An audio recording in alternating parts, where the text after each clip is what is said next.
কিন্তু প্রশ্ন এখানে এটাই, শিক্ষা দপ্তর কেন আজ আদিবাসী ছাত্রছাত্রীদের নিয়ে, অর্থাৎ আদিবাসী ছাত্রছাত্রীদের ভবিষ্যৎ নিয়ে এমনটি করলেন?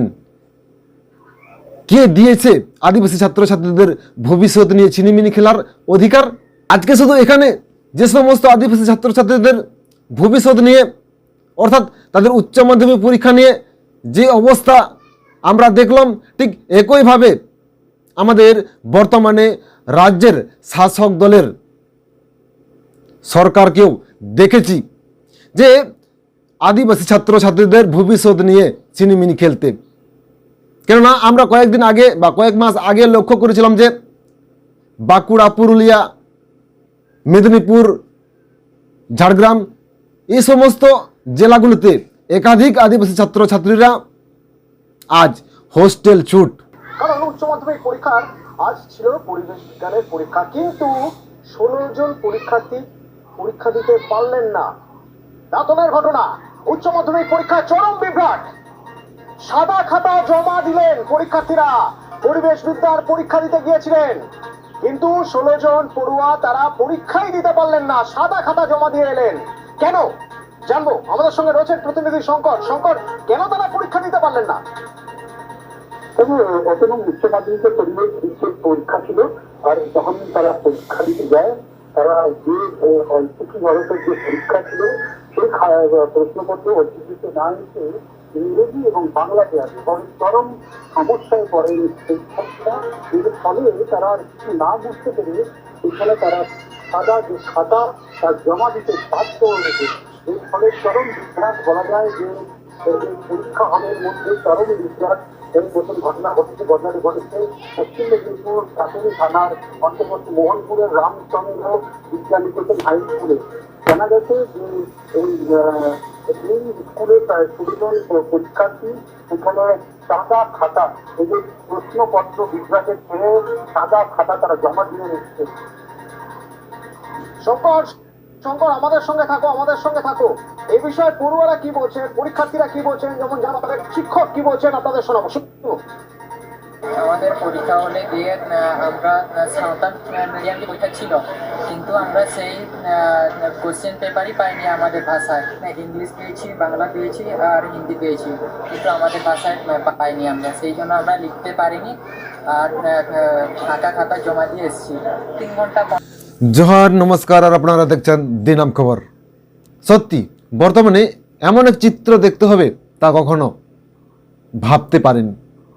সত্যি বর্তমানে এইচএস পরীক্ষাতেও বা উচ্চ মাধ্যমিক পরীক্ষাতেও ছাত্রছাত্রীরা সাদা খাতা জমা দিয়ে আসছেন। তাহলে কি তারা সারা বছর পড়েননি, নাকি যে সমস্ত ছাত্রছাত্রীরা আজকে উচ্চ মাধ্যমিক পরীক্ষায় সাদা খাতা জমা দিলেন তারা কি তাদের স্কুল থেকে শিক্ষক শিক্ষিকার সঠিক সময়ে সঠিক গাইড পায়নি, তাই আজ তাদেরকে সাদা খাতা জমা দিতে হলো? এরকম আরও নানান প্রশ্ন উঠতে শুরু করেছে। হ্যাঁ, আজকে আমরা যেটা মনে করছি, আজকে আমরা যেটা ভাবছি সেটা নয়, সেটা সম্পূর্ণ আলাদা। আজকে যে সমস্ত 16 জন ছাত্রছাত্রী পরীক্ষা হলে গিয়ে সাদা খাতা জমা দিয়ে এলেন, তারা হচ্ছেন সাঁওতালি মিডিয়ামে পাঠরত ছাত্রছাত্রী। হ্যাঁ, সাঁওতালি মিডিয়ামে পাঠরত ছাত্রছাত্রী। তারা যখন পরীক্ষা হলে যান এবং সেই সময় যখন হাতে তারা প্রশ্নপত্র পান, তারা প্রশ্নপত্রতে দেখেন যে বাংলা মিডিয়ামে, ইংলিশ মিডিয়ামে এবং হিন্দি মিডিয়ামে সেই প্রশ্নপত্র তৈরি করা হয়েছে। কিন্তু যে সমস্ত ছাত্রছাত্রী সারা বছর সাঁওতালি মিডিয়ামে পঠন পাঠন চালিয়ে আসছিলেন এবং এইচএস পরীক্ষার জন্য তারা প্রস্তুতি নিয়েছিলেন সাঁওতালি মিডিয়ামে, কিন্তু শেষমেশ পরীক্ষা হলে সাঁওতালি মিডিয়ামে কোশ্চেন না হওয়াতে ওই সমস্ত ছাত্রছাত্রী অর্থাৎ 16 জন ছাত্রছাত্রী সাদা খাতা জমা দিলেন। সত্যি সত্যি আজকে ভাবতে অবাক লাগে। আমরা এ নিয়ে অনেক সময় দেখেছি আদিবাসীদের সর্ববৃহৎ সামাজিক সংগঠন ভারত জাকাত মাঝি পারগানা মহলের পক্ষ থেকে সাঁওতালি মিডিয়ামে শিক্ষার দাবিতে বিভিন্ন সরকারি আধিকারিকের কার্যালয়ে লিখিত অভিযোগ জানানো হয়। বিভিন্ন সময়ে আদিবাসী সংগঠনের পক্ষ থেকে রেল রোড চাক্কা জাম করা হয়। এক কথা এখানে বলা যায় যে আদিবাসী সংগঠনের পক্ষ থেকে একাধিকবার সাঁওতালি মিডিয়ামে অর্থাৎ মাতৃভাষায় শিক্ষার দাবিতে তারা বিভিন্ন সময়ে সরকারকে অবগত করেছেন এবং এ নিয়ে আমাদের এই পশ্চিমবঙ্গে বিভিন্ন স্কুল কলেজে সাঁওতালি মিডিয়ামেও পঠন পাঠন চালু হয়েছে। কিন্তু এখানে আশ্চর্য ঘটনা, গত 21শে মার্চ যখন পরিবেশ বিদ্যার পরীক্ষা ছিল এবং যে সমস্ত ছাত্রছাত্রীরা আজ সাঁওতালি মিডিয়ামে পাঠরত এবং পরিবেশ বিদ্যা সাবজেক্টটিও তারা নিয়েছেন, তারা পরীক্ষা হলে চরম দুর্ভোগের মধ্যে তাদেরকে পড়তে হয়েছিল। হ্যাঁ, এইরকমই এক চাঞ্চল্যকর ঘটনা ঘটেছিল পশ্চিম মেদিনীপুর জেলার নেকুরসিনি হাই স্কুলের যে সমস্ত ছাত্রছাত্রীরা আজ সাঁওতালি মিডিয়ামে পাঠরত সেই সমস্ত ছাত্রছাত্রীদের সঙ্গে এরকম ঘটনাটি ঘটেছে। খুবই এই ঘটনাটি দুর্ভাগ্যজনক। আজকে এখানে ভাবতে অবাক লাগে, ওখানের অর্থাৎ নিকুরসিনি হাই স্কুলের শিক্ষকদের সঙ্গে আলোচনা করে যেটা জানা যায় যে গত বছর 11এও অর্থাৎ যে সমস্ত ছাত্রছাত্রীরা এই বছর উচ্চ মাধ্যমিক দিলেন তারা যখন 11এ পরীক্ষা দিয়েছিলেন সেই সময়েও তাদের সঙ্গে সেই একই সমস্যা হয়েছিল এবং এ নিয়ে ওই স্কুলের সাঁওতালি মিডিয়ামের ছাত্রছাত্রীরা লিখিত অভিযোগ জানায় স্কুল কর্তৃপক্ষকে এবং স্কুল কর্তৃপক্ষ এ নিয়ে শিক্ষা দপ্তরকেও লিখিত অভিযোগ জানায় 1 বছর আগে। এমনটি নিকুরসিনি হাই স্কুলের সাঁওতালি মিডিয়ামের যে সমস্ত শিক্ষকরা রয়েছেন তারা জানাচ্ছেন।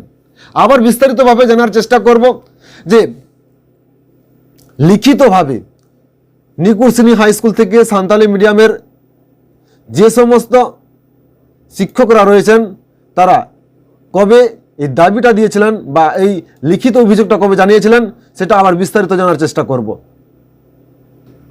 এখানে নিকুরসিনি হাই স্কুলের পক্ষ থেকে গত 30/4/2022 এ নিয়ে লিখিত জানাই, অর্থাৎ এখানে to the deputy secretary academy West Bengal council of higher secondary education, এখানে যিনি এই দায়িত্বে রয়েছেন তাকেও লিখিত জানানো হয় গত 30/4/2022 তারিখে। কিন্তু দুর্ভাগ্যজনক এই ঘটনা আজকের এই আদিবাসী ছাত্রছাত্রীদের সঙ্গে দেখা গেল। কিন্তু প্রশ্ন এখানে এটাই, শিক্ষা দপ্তর কেন আজ আদিবাসী ছাত্রছাত্রীদের নিয়ে অর্থাৎ আদিবাসী ছাত্রছাত্রীদের ভবিষ্যৎ নিয়ে এমনটি করলেন?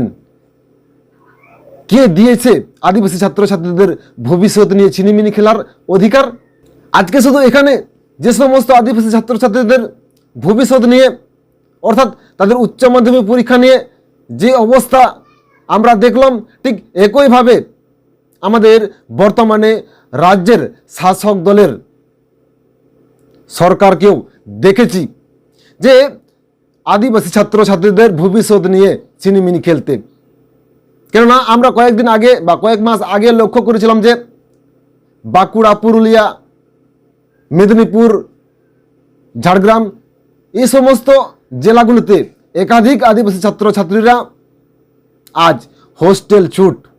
তার মূল কারণটা কি? মূল কারণটি হচ্ছে যে সমস্ত আদিবাসী ছাত্রছাত্রী অর্থাৎ এসটি ছাত্রছাত্রীরা আজ হোস্টেলে পাঠরত তাদের যে হোস্টেলের খরচ বাবদ যে টাকাটা পাওয়া যায় সেই টাকা তাদেরকে 1 বছর যাবৎ দেওয়া হয়নি এবং ফলে ওই সমস্ত ছাত্রছাত্রীদের হোস্টেলে রাখা সম্ভব হচ্ছে না এবং সেখান থেকে একাধিক এসটি আদিবাসী ছাত্রছাত্রীরা আজ হোস্টেল ছুট হচ্ছেন। কিন্তু কেন? যে অধিকার নিয়ে, যে দাবি নিয়ে আদিবাসী সামাজিক সংগঠনরা একাধিকবার লিখিত অভিযোগ জানিয়েও আজকে তারা সেই সমস্ত সুযোগ সুবিধা পায়নি, কিন্তু যে সমস্ত আদিবাসী সংগঠনরা সরকারের কাছে লিখিত অভিযোগ জানায়নি, কিন্তু সেই সমস্ত অধিকার তারা পেয়ে যাচ্ছেন। আজকে বিনা লিখিত অভিযোগে আদিবাসীরা ধামসামাদল পাচ্ছেন। আজকে বিনা লিখিত অভিযোগে আদিবাসীরা জঙ্গলমহল উৎসব পাচ্ছেন। আজকে বিনা লিখিততে আদিবাসীরা আদিবাসী মেলা পাচ্ছেন। এ সমস্ত কিন্তু কেন হচ্ছে? কিন্তু যখনই আদিবাসীরা তাদের ন্যায্য অধিকার, তাদের শিক্ষার অধিকার নিয়ে কোনো সরকারি আধিকারিকের কাছে এবং শিক্ষা দপ্তরে বারবার লিখিত জানিয়েও এখনো পর্যন্ত তারা তাদের মাতৃভাষায় শিক্ষার অধিকার নিয়ে ন্যায্য দাবি দেওয়া এখনো পূরণ হয়নি। কিন্তু কেন? তাহলে কি আজ এখানে আদিবাসী অর্থাৎ সাঁওতালদের বঞ্চিত করে রাখা হচ্ছে? এমন নানান প্রশ্ন আজ উঠতে শুরু করেছে এবং আজকে নিকুড়শ্রেণী হাই স্কুলে যে সমস্ত ছাত্রছাত্রীরা সাঁওতালি মিডিয়ামে পাঠরত এবং সেই সাঁওতালি মিডিয়ামে পাঠরত ছাত্রছাত্রীদের সঙ্গে আজকে যে ঘটনাটি ঘটল, এখান থেকে প্রমাণ হচ্ছে যে সাঁওতালি মিডিয়ামে পঠন পাঠন যাতে শেষ করা যায়, সাঁওতালি মিডিয়ামে যাতে আদিবাসী ছাত্রছাত্রীরা পড়তে না পারে, তারা তাদের নিজের মাতৃভাষায় যাতে না পড়তে পারে এবং পঠন পাঠনের দিকের থেকে যাতে আদিবাসী ছাত্রছাত্রীরা পিছিয়ে যায়, এই পরিকল্পনাটি কি তাহলে চলছে আজ? এমন আরও নানান প্রশ্ন উঠতে শুরু করেছে। এবং তো আজকের এই ভিডিওটি এখানে শেষ করা হলো এবং এই ভিডিও নিয়ে আপনার মূল্যবান বক্তব্য আমাদের ভিডিওর কমেন্ট বক্সে কমেন্ট করে জানাবেন এবং পরবর্তীতে দেখা হবে আবার নতুন কোনো অন্য ভিডিওতে। ততক্ষণের জন্য ভালো থাকবেন, সুস্থ থাকবেন। জোহার, নমস্কার।